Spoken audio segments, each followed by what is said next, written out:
आज से करीब 8 महीने पहले उत्तर प्रदेश के प्रयागराज में रहने वाला एक बुजुर्ग जो प्रॉपर्टी डीलर था, वो अपनी जिंदगी से बेहद परेशान था।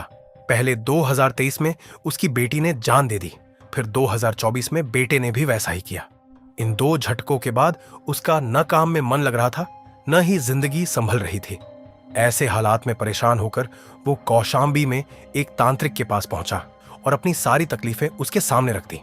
तांत्रिक ने उसकी बात सुनकर कहा कि चिंता मत करो, मैं कुछ उपाय निकालता हूं। कुछ तांत्रिक क्रियाएं करने के बाद उसने जो कहा वो बेहद डराने वाला था। उसने कहा कि परिवार में ही एक महिला है जिसने कुछ टोटके कर रखे हैं और उसी की वजह से ये सब हो रहा है। तांत्रिक ने कहा कि इससे बचना है तो किसी एक की बलि देनी पड़ेगी, और वो भी किसी अपने की। बुजुर्ग पहले से ही टूटा हुआ था, उसने बिना कुछ पूछे हामी भर दी। इसके बाद शुरू हुआ इंतजार। 8 महीने तक सोचा गया, योजना बनाई गई, और फिर एक दिन बेहद खौफनाक तरीके से इस प्लान को अंजाम दिया गया। इस हत्या ने पूरे इलाके में सनसनी फैला दी। लोग हैरान थे कि क्या कोई अपने ही किसी करीबी के साथ ऐसा कर सकता है, लेकिन मामला ज्यादा दिन तक छुपा नहीं रह पाया। वो बुजुर्ग पकड़ा गया और पूछताछ में उसने जो बताया वो और भी चौंकाने वाला था। उसने कबूला कि उसने शव के टुकड़े करके उन्हें 3 पोटलियों में बांटा और उन्हीं पोटलियों के साथ शहर में घूमता रहा और आखिरकार उसी हालत में पकड़ा गया। तो आखिर क्या है ये पूरी घटना, चलिए समझते हैं सब कुछ स्टेप बाय स्टेप इस वीडियो में। यह घटना उत्तर प्रदेश के प्रयागराज जिले के नैनी सरस्वती हाईटेक सिटी की है। तारीख थी 26 अगस्त 2025 और समय करीब 3:45 शाम का रहा होगा। एक व्यक्ति स्कूटर पर सवार होकर आता है। उसने नीचे हाफ लोअर पहन रखा है और ऊपर शर्ट डाली हुई है। वो स्कूटर लेकर आराम से सड़क पर चलता जा रहा था, लेकिन अचानक एक मोड़ पर आकर रुकता है। जैसे ही रुकता है तो उसके स्कूटर के पायदान पर रखी हुई एक पोटली जैसा कुछ सामान उठाता है और उसे पास ही फेंक देता है। अब शायद उसे ये अंदाजा नहीं था कि जिस जगह वो ये पोटली फेंक रहा है वहां से थोड़ी ही दूरी पर एक बुजुर्ग महिला अपनी भैंसें चरा रही थी। उस महिला की नजर अचानक उस आदमी और उसकी हरकत पर चली जाती है। जैसे ही वह आदमी वहां से निकलता है, महिला के भीतर यह जानने की जिज्ञासा जागती है कि आखिर इस पोटली में ऐसा क्या था जिसे छुपाकर लाया गया और अचानक से यूं ही फेंक दिया गया। वो महिला धीरे धीरे उस पोटली के पास जाती है और जैसे ही पास पहुंचती है उसके होश उड़ जाते हैं। पोटली खून से सनी हुई थी और उसमें से खून बाहर निकल रहा था। महिला कांपने लगती है, उसकी सांसें तेज हो जाती है और वह घबरा जाती है। उसने तुरंत जोर जोर से चीखना और चिल्लाना शुरू कर दिया। जैसे ही वह चिल्लाती है, आसपास के लोग उसकी आवाज सुनकर वहां दौड़ते चले आते हैं। कुछ ही देर में सैकड़ों लोगों की भीड़ इकट्ठा हो जाती है। इसी बीच किसी ने फौरन 112 नंबर डायल कर पुलिस को सूचना दे दी। फोन पर बताया गया कि नैनी के पास सरस्वती हाईटेक सिटी के पास एक संदिग्ध पोटली मिली है जिसमें से खून निकल रहा है। सूचना मिलते ही औद्योगिक थाना क्षेत्र की पुलिस तुरंत मौके पर पहुंच जाती है। पुलिसकर्मी जैसे ही पोटली खोलते हैं उनके भी होश उड़ जाते हैं, क्योंकि अंदर जो था वह बेहद डरावना और हैरान करने वाला था। पोटली के अंदर एक इंसानी धड़ था, लेकिन उसके दोनों हाथ, दोनों पैर और सिर गायब थे। अब सवाल यह खड़ा हुआ कि यह शव किसका है और वो स्कूटर पर आया व्यक्ति कौन था जिसने इसे यहां फेंका। पुलिस के सामने अब यह रहस्य था जिसे सुलझाना जरूरी था। जांच शुरू हुई और पुलिस ने आसपास के सारे लिंक रोड्स पर लगे सीसीटीवी कैमरों की फुटेज खंगालनी शुरू कर दी। घंटों की मेहनत के बाद एक सीसीटीवी फुटेज में साफ दिखता है कि स्कूटर पर जो व्यक्ति सवार था उसका नाम सरन सिंह है। जानकारी मिलती है कि वह एक प्रॉपर्टी डीलर है और प्रयागराज के ही करेली सादियापुर इलाके का निवासी है। अब जब यह पहचान हो गई तो डीसीपी नगर अभिषेक भारती ने तुरंत एक विशेष टीम गठित की और निर्देश दिया कि यह व्यक्ति हर हाल में चाहिए, किसी भी कीमत पर। इसके बाद पुलिस टीम करेली थाना पहुंचती है, लेकिन जैसे ही वहां पहुंचती है एक नई कहानी सामने आने लगती है। वहां पर एक महिला जोर जोर से रो रही थी, बिलख रही थी और बेहद परेशान थी। पुलिस ने उससे जब पूछताछ की तो वह महिला मोहिनी सिंह बताती है कि उसका 17 साल का बेटा, जिसका नाम पीयूष उर्फ यश है, वो सुबह स्कूल के लिए निकला था लेकिन दोपहर तक वापस नहीं लौटा। रोजाना सुबह 8:30 घर से निकलता है और दोपहर 2:30 तक लौट आता है, लेकिन उस दिन जब नहीं आया तो माँ ने उसका इंतजार किया और जब बहुत देर हो गई तो खुद स्कूल पहुंच गई। स्कूल जाकर स्टाफ से बात की तो स्टाफ ने चौंकाने वाला खुलासा किया। बताया कि आज तो उसका बेटा स्कूल आया ही नहीं। ये सुनते ही मोहिनी के पैरों तले जमीन खिसक गई। वो आस पड़ोस, रिश्तेदारों और दोस्तों के यहाँ गई, लेकिन कहीं कोई जानकारी नहीं मिली। फिर वो करेली थाने पहुंची और बेटे की गुमशुदगी की रिपोर्ट देने लगी। उधर औद्योगिक थाना की पुलिस, जो पहले से पोटली वाले मामले की जांच में लगी थी, वहीं मौजूद थी।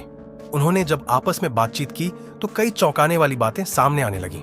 करेली थाने की पुलिस ने भी बताया कि वो एक व्यक्ति की तलाश में है जिसका नाम सरन सिंह है और वो प्रॉपर्टी डीलर है।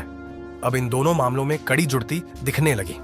इसके बाद पुलिस ने मिलकर एक प्लान बनाया और जांच को आगे बढ़ाते हुए पता चला कि सरन सिंह सैदपुर क्षेत्र के बरखंडी इलाके में महादेव मंदिर रोड पर सरपंतो नाम की जगह पर छिपा हुआ है। वहीं से पुलिस ने उसे गिरफ्तार कर लिया। गिरफ्तारी के बाद जब उसे पूछताछ की गई और पूछा गया कि उसने वो पोटली में किसका धड़ फेंका था, तो पहले तो वो पूरी तरह से अनजान बनता रहा। बार बार कहता रहा कि मैं किसी का धड़ क्यों फेंकूंगा। लेकिन जब पुलिस ने सीसीटीवी फुटेज सामने रखा जिसमें साफ दिख रहा था कि वही स्कूटर चला रहा था और उसी ने पोटली फेंकी थी, तो वो ज्यादा देर झूठ नहीं बोल पाया और टूट गया। उसने कबूल करना शुरू किया।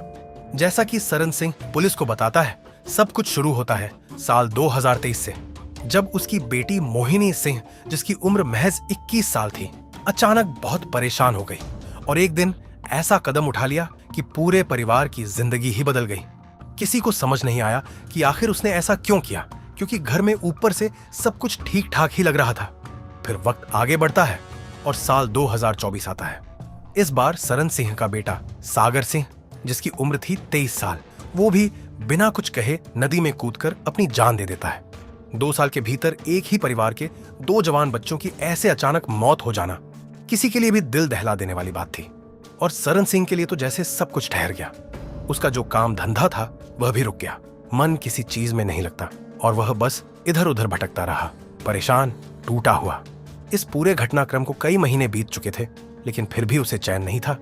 तभी उसकी मुलाकात एक तांत्रिक से होती है जो कि कौशांबी का रहने वाला था। सरन सिंह अपनी पूरी अपबीती इस तांत्रिक को बताता है। तांत्रिक कुछ समय बाद उससे कहता है कि मैंने तुम्हारी परेशानी की जड़ ढूंढ ली है। वह कहता है कि तुम्हारे परिवार की एक महिला ने जादू टोना कर रखा है और जब तक उसकी छाया परिवार पर बनी रहेगी तब तक यह सिलसिला ऐसे ही चलता रहेगा। अगर इससे छुटकारा चाहिए तो तुम्हें परिवार के ही किसी बहुत नजदीकी अपने की बलि देनी होगी। अब सरन सिंह के मन में यह ख्याल आता है कि क्यों न बल अपने ही पोते की दे दी जाए। उसे शक था कि शायद उसी की दादी यानी उसकी अपनी पत्नी ने टोना टोटका किया है और फिर वो लग जाता है यश की निगरानी में। वही यश जो कि मोहिनी सिंह का बेटा था, 11वीं क्लास में पढ़ने वाला एक होनहार 17 साल का लड़का। सरन सिंह महीनों तक उसकी गतिविधियां ट्रैक करता रहा। कब स्कूल जाता है, कब लौटता है, दोस्तों के यहाँ कब जाता है, सब कुछ। और फिर मौका उसे 26 अगस्त 2025 की सुबह मिल जाता है। सुबह 8:30 जब यश घर से स्कूल जाने के लिए निकल रहा था, तभी उसके दादा यानी सरन सिंह उसे रोकते हैं और कहते हैं, बेटा तुझसे थोड़ा जरूरी काम है, क्या कुछ देर के लिए मेरे साथ चल सकता है? यश कहता है, बोलिए दादाजी, मैं आपकी क्या मदद कर सकता हूँ। सरन सिंह उसे अपने साथ कल्याणपुरी स्थित एक घर में ले जाता है। जैसे ही यश आगे चलता है, सरन सिंह पीछे से चुपचाप ईंट उठाता है और उसके सिर पर जोरदार वार करता है। इतना अचानक कि यश को संभलने तक का मौका नहीं मिलता। इसके बाद वह उसका गला दबाता है तब तक जब तक उसकी सांसें पूरी तरह थम नहीं जाती। इसके बाद वो लाश को घसीटकर बाथरूम तक ले जाता है और वहीं रख देता है।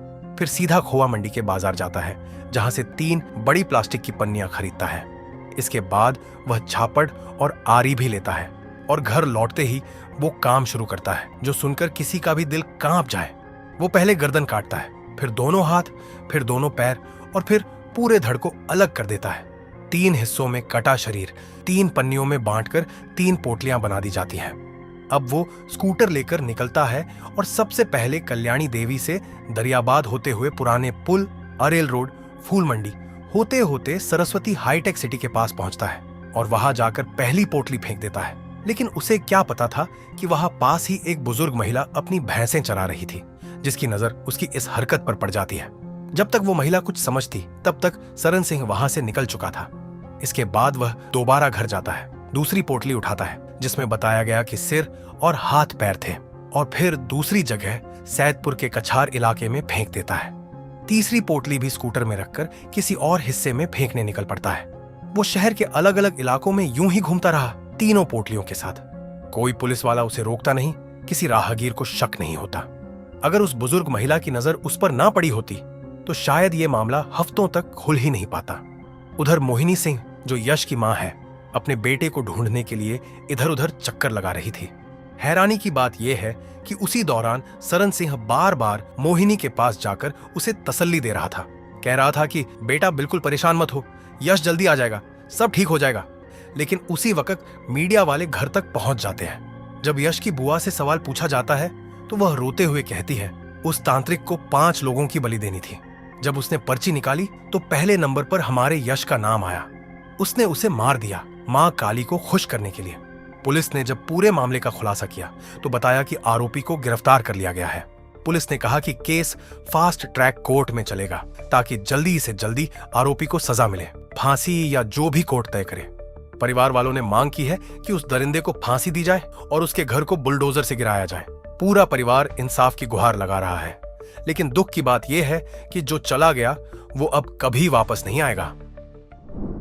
फिलहाल आज का केस यहीं समाप्त होता है। इस केस को लेकर आपके क्या विचार हैं?